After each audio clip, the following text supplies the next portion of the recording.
Welcome to the Sellernomics podcast, where we share valuable tips and information in the Amazon and e-commerce space. Each week, we deliver the best interviews with some of the top Amazon personalities in the industry to help you grow your business.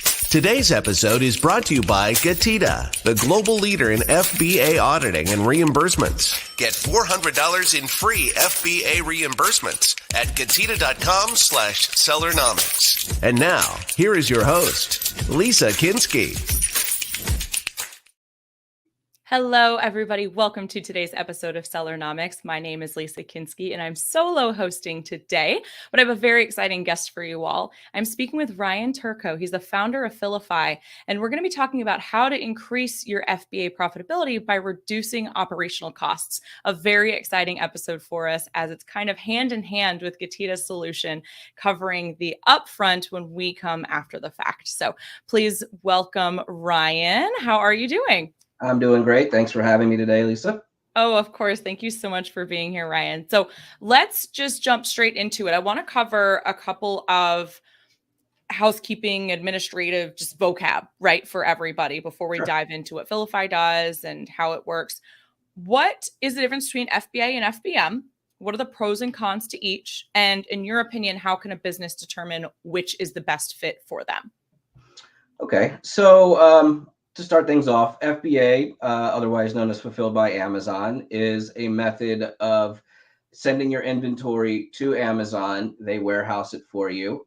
When an order gets placed on Amazon for your product, Amazon will pick, pack, and ship that product on your behalf. So that's all you have to do is basically just send them your inventory and you're good to go. Versus FBM, or otherwise known as Fulfilled by Merchant, that is where you warehouse your own inventory. And when you get an order for that product on Amazon, you pick, pack, and ship that order yourself to the customer. And FBM, is that like the TikTok videos we see of people pulling things from their garage and labeling it? Or is there somebody that hired to do that for them? What does that look like if Amazon's not doing it? So that's exactly what it looks like. And I can totally relate to that because that's exactly how I started. Little over 10 years ago, in a room in my house, a 10 by 10 room, I used to have a picture hanging in my office when I was still engaged in the retail side of a shelf of products that I would literally just go pick and ship to the customer. I love that. Were you just curious? Did you have a spouse at the time who was very upset that this room was now taken up? I think those stories are so funny. No, but I had a daughter and she let me use her little Minnie Mouse shopping cart to she liked to help me pick the products to go ship them. Yeah. That is the most precious thing I've ever heard. Yeah. So when we talk about FBA versus FBM, right? Letting Amazon pack and pick or doing it yourself. What are the pros and cons of each? I mean, obviously with Amazon, you're not putting in the man hours. Correct. Talk to us a little bit about that. So first of all, FBA versus FBM, everybody has an opinion. I'll say this much. If you like buy box share, FBA is the way to go. It's not the most ideal if you like to control the situation or you like to have your customer data, because unfortunately, the only way to really get valid customer data is if you're shipping orders to the customers yourself. Mm-hmm. However, you also have to deal with the warehousing of it, the receiving, the outbound, making sure the right product's going to the right customer. There's a lot more involved into FBM than a lot of people really realize at the end of the day. Yeah. And you have to consider too, the dimension and weight of your product as well, going between FBM and FBA, right? So like if you're selling tiny ceramic llamas that I've used in multiple examples in podcasts, it's just adorable and sits on my desk. That might be a great option for FBA because it's a small package. But if you're selling tires online, Amazon doesn't really want to deal with big stuff like that, right? I mean, who does? Oh, true. True. You know what I mean? Who does?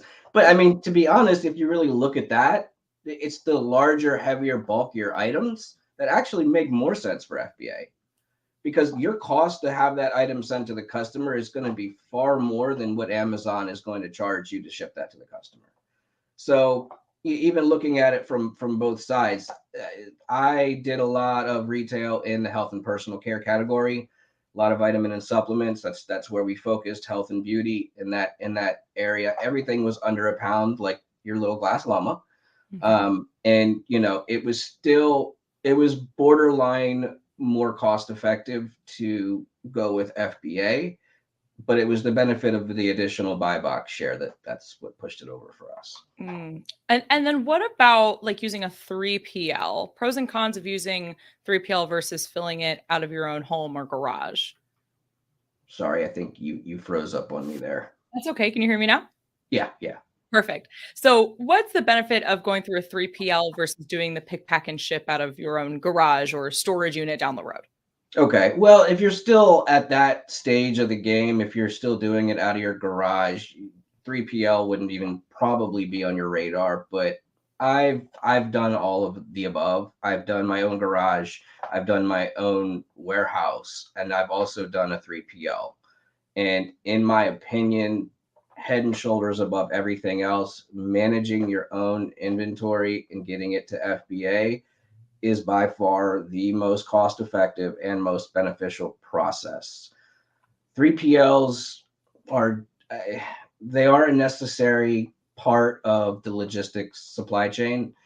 I just have not found one, I guess, that delivers the sort of customer service that I prefer to give to my customers. Customer service is everything in this business, Yeah. and relying on somebody else to make sure they get the right product to the customer, it hasn't worked out very well.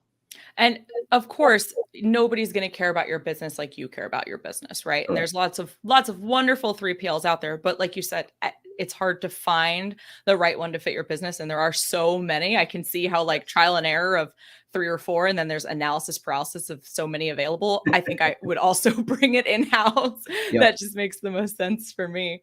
So then when we're talking, let's focus on the FBA side then. So there's a couple different ways that sellers can send in their inventory to FBA, right? Something called send to Amazon workflow. What is Mhm. that? So send to Amazon workflow is a new workflow that Amazon developed and launched about 2.5 years ago. It was in beta up until roughly 1 year ago when they forced sellers over to this change. Previously, the workflow of sending product to FBA had been in place for almost a decade, and in my opinion, it was a much easier process for sellers. The Mhm. new send to Amazon workflow added a number of different steps to the equation and required sellers to have to track so many more data points across their shipment in order to get the shipment into FBA. So how can sellers avoid using that workflow then? And is the reason to avoid it just the extra steps and due diligence and time and commitment? So the reasons to avoid it, I would say first and foremost, the biggest reason isn't even one that's probably on somebody's radar. The biggest reason to avoid it is because of human error. The send to Mm. Amazon workflow allows for a lot of human error to come into the equation. And human error is going to be your number one reason your products don't get into stock right away. So if you have a problem where you're sending shipments into FBA and they're taking 3-4 weeks for that inventory to become available, I can tell you right now it's because there is some sort of problem with the data revolving around that shipment that you sent into FBA. Something isn't lining up somewhere. And when it doesn't line up during the receiving process at Amazon, Amazon sidelines that shipment. And then you have to basically wait for a supervisor to then come around, get their head around everything, make a decision on what action to take to correct it. Can you give us like an example of a situation like this? What have you seen before? So what I've seen um, as we were starting to grow, sending your shipments into FBA, Amazon requires you to now provide them with what exactly is in each box. Okay. Okay. So if you get the wrong sticker on the wrong box, and Amazon scans that, and they're expecting a certain product to be in that box, and they don't even open that box. They just move it down the next part of the receiving process. That now that product is being stored under the wrong SKU. So once they realize that, they then have to backtrack on the entire shipment and hold off on receiving that shipment until they figure out what exactly happened and where the error is. Oh gosh. And Yeah. is this an examples where this is just my own naivete, where you ship in a box of 200 t-shirts, 100 are blue, 100 are black? Or is this, I have a store that sells many different desk knickknacks and I have ceramic llamas versus coffee mugs versus tiny alarm clocks. I've consolidated all of that to save on shipping. And now I've got alarm clocks under llamas. I mean, is it both? Yeah, well, so you can have alarm clocks and llamas in the same box, but that box cannot say that there are staplers and paper clips in that box, and then the other box says it has the llamas and the alarm clocks. That's what happens. It's a very easy thing that can happen.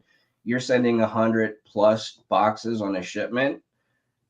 You basically have to line them all up as you're working on them. Each box is filled and prepped. You have to line them all up, number them, keep track of them. After you're done processing everything, that is the point where Amazon lets you print out your box labels. So then you have to go take a look at every label and figure out which label goes on which box. So if you've got 100 plus boxes, that is not an efficient process at all. You're burning a lot of man hours and you're asking for a lot of mistakes. Oh yeah. I even just thinking about packing my apartment to move into my house, I had to leave every box open because I was like, okay, what goes in here? Okay. And then hyper labeling, here's where the mixing bowls are in with scarves. Who knows how things happen. Like, yeah. So you basically have to keep track of all this in an Excel file. And then when you're done, you upload that Excel file into Seller Central, and then Amazon basically feeds out your box labels. And it's just not very efficient at all. So we were actually part of the original 2D barcode beta program at Amazon when they first rolled that out. I would say six years ago, maybe, where they wanted people to start giving them the box content information. So we were very, very early adopters of this. And once we started doing this, and once we kind of worked out the kinks with Amazon, we really saw how much faster our shipments got received. And, people don't realize, you send a product in 6 times a year and you have an error on every one of those shipments, and those shipments are sidelined 2 or 3 weeks every time. I mean, you could potentially miss 10 to 15% of your annual sales. Is that part of what leads to Seller Central processing shipments costing sellers a lot of money? Is that sidelined inventory? Yeah, and it's mainly because of maintaining stock on that product. So if you're in a hurry, if something is moving and you need to get stock in to make sure that nothing goes out of stock, and you get something wrong with that shipment, you run a very, very high risk of that item going out of stock for a period of time. And we all know that's the worst possible thing to have happen. Absolutely. My goodness. Ryan, we're going to take a quick break in here from our sponsor, but when we come back, I want to talk to you about shipment reconciliation, which I think is a new service for y'all, but we will be back in just a second. Did you know that Amazon probably owes you money for FBA reimbursements? Get $400 in free FBA reimbursements at Getida.com/Sellernomics. All right, you guys, be sure to head over to Getida.com/Sellernomics for that first 400 and FBA reimbursements free. We're back with Ryan Terko with Fillify. So Ryan, talk to me about shipment reconciliation. So another big area of lost revenue for sellers is something that Getida handles, which is shipment reconciliation. If you are not doing this, I don't care how much volume or revenue you're doing. If you are not reconciling shipments, you are basically handing money out or setting it on fire, however you want to look at that. But shipment reconciliations, I mean, Amazon receives many, many thousands of shipments every day, and they're doing their best that they can to receive all of them accurately. Bottom line is they don't. So when your inventory goes missing, you need to get paid for that, and Amazon will compensate you for it. the downside is you have to keep track of all your invoices and your BOLs and your tracking numbers and all this information, because they do want that information to verify, hey, they actually did have this amount of inventory to send. So it's likely they did send it. We need to reimburse them for it. Yeah. And I can imagine there's just the folders. Well, I see filing cabinets in my brain, but the digital folders just Right. of document after document. And if you miss one email, if you accidentally delete one thing, then that's, a huge frustration. And then we can't get your claim successfully closed if we don't have the documentation they're asking for. So let's transition a little bit into talking about Fillify. So you said before that you were a seller. Seems like maybe you've exited that business from what I gathered. What led you to start Fillify? Fillify is basically built out of necessity. Like most tools for Amazon sellers these days, we had to build it out of necessity. Logistics and operations were one of the largest cost buckets within our company. And we knew we had to do something to lower that cost, to get our inventory processed faster, get a higher number of units processed per day per employee, and remove any sort of human error from the equation. So that's kind of what had made Fillify come about.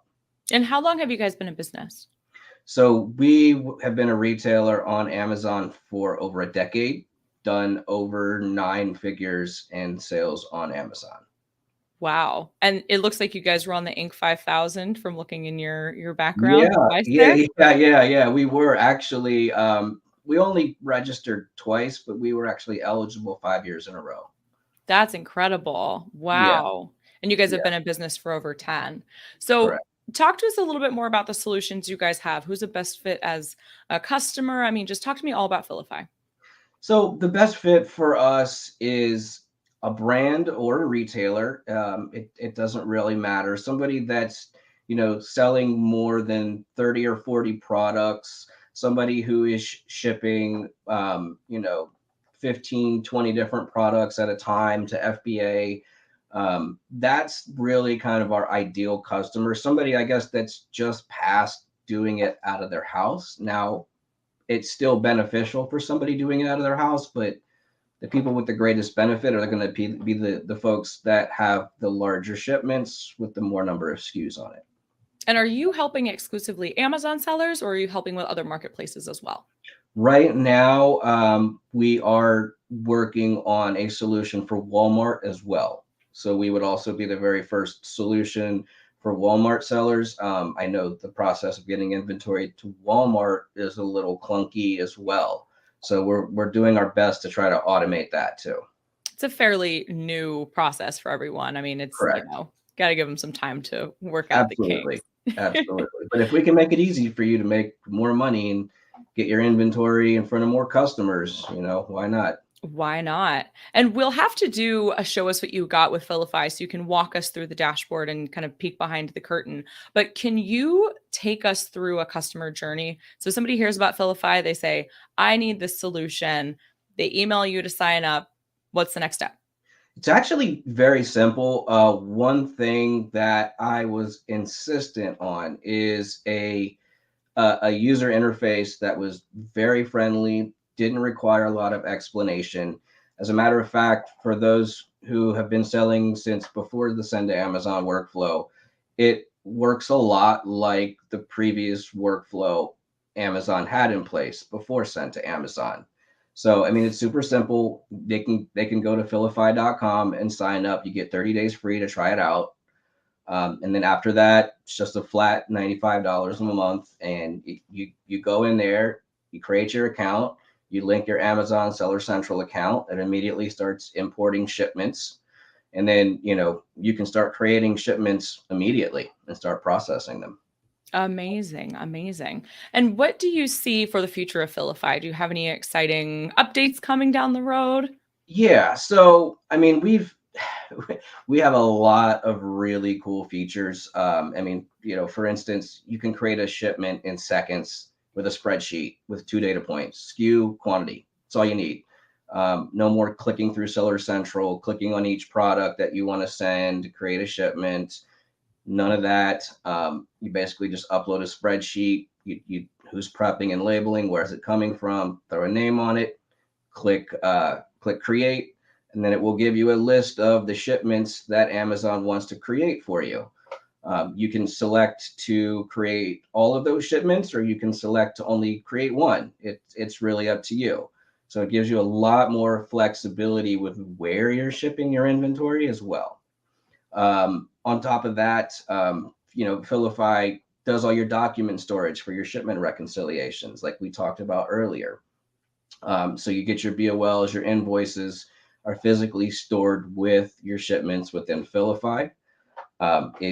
It also allows you to send your inventory to Amazon using Amazon partner carrier rates.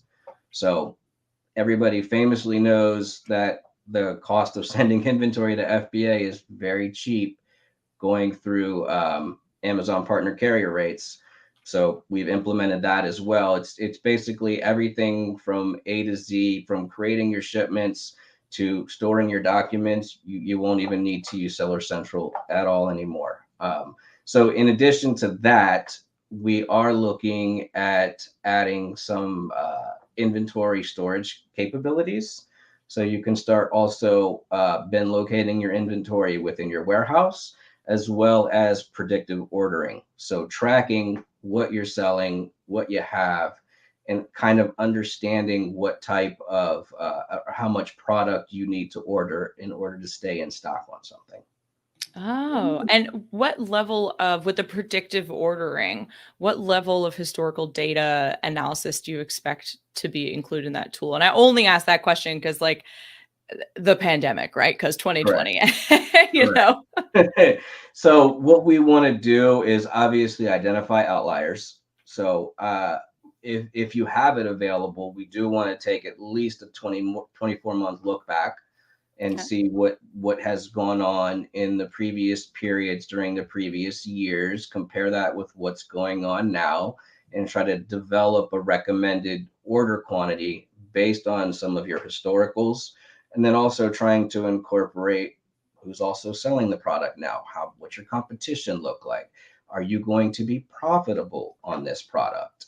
So, a lot of times sellers don't realize their profitability line on a product. So we also want to try to help them understand that too. Yeah. And it's really through decreasing these operational costs that they're going to increase, Yes. Yeah. I mean, we cut our operational costs, including labor, by, I think, around 70% once we finally got this tuned in. Yeah. Our shipments were flying out the door. They were getting received immediately, and our operational costs went down. So, I mean, it really did a lot to increase our profitability. Wow. Yeah. And sometimes I feel like labor costs are not, they should be, right? It's going to be part of the most important piece, but it's not considered when you're talking about the cost of doing business, because it's like, oh, well, we're here, we're working, we're grinding, we're hustling. I mean, it's very startup mentality. I'm putting the work hours in, but your time is worth something. Time is money. And if you have a team you're paying and they're chasing their tails looking for documents for 6 hours a day, I mean, that's going to cost you a lot of money. Or keeping track of what box has what product in it, or clicking through Seller Central to create shipments. And yeah, I mean, all these things add up. So, I mean, we've basically taken the need for any manual processes during the shipment creation and the shipment processing, and we've removed them from necessity. So everything is as automated as it can be. Fantastic. And then I assume it's service and solution, right? You guys have a support team. Do you do any kind of like consulting for how to increase the supply chain for their business? Anything like that? Yeah. And not officially, but I definitely get a number of questions, people reaching out, people asking me, hey, how would you tackle this? Logistics is kind of in my blood. Before I quit and started becoming an Amazon seller full-time, I worked for UPS for 17 years. So very, very much understand logistics, warehouse management, that sort of thing. You know a thing or two about a holiday rush, huh? A little bit. Yeah. Well, Ryan, if folks do have questions for you, if they're curious to learn more about Fillify, where can they reach out? Yeah, they can definitely reach out to us. They can shoot us an email. We have a chat as well on Fillify. you have any questions, feel free to reach out. You have any questions about how to, tackle your own specific needs, happy to have a conversation with you. Something I love to do. So don't hesitate to reach out. Beautiful. And for our audio listeners, that's Fillify, F as in fulfillment, right? So FILLIFY.com. You can send an email to contact@fillify.com. Or if you have a question for Ryan directly, you can email him at Ryan T as in Terko @fillify.com. Ryan, anything else pertinent that you think we should discuss before signing off today? Any big announcements coming out of Accelerate that sellers need to be aware of, or upcoming preparations they should make for the holiday season? One thing that really excited me coming out of Accelerate was I got to sit down with the gentleman who's basically in control of the UI, and we had a long discussion about the data Amazon provides us to make informed decisions. And I was very happy to hear that a lot of the things I wanted to see related to data are coming down the pipeline. So that's pretty cool. We love more data points, especially with Amazon. Yeah, I'm a big data hog for sure. Same here. I love stats. Amazing. Ryan, thank you so much for joining me today and sharing this knowledge with us. Really appreciate it. Yeah, thanks for having me, Lisa. Of course. And thank you so much for everybody who tuned in today. If you liked what you heard, please be sure to give this episode a thumbs up, share your thoughts with us in the comments, subscribe to the show, and we will see you on the next one. Thanks for joining us this week on the Sellernomics podcast. Special thanks to our sponsor, Getida. Did you know that Amazon probably owes you money for FBA reimbursements? Get $400 in free FBA reimbursements at Getida.com/Sellernomics. Be sure to join us again next week for more great tips on how to grow your business. And thanks again for listening.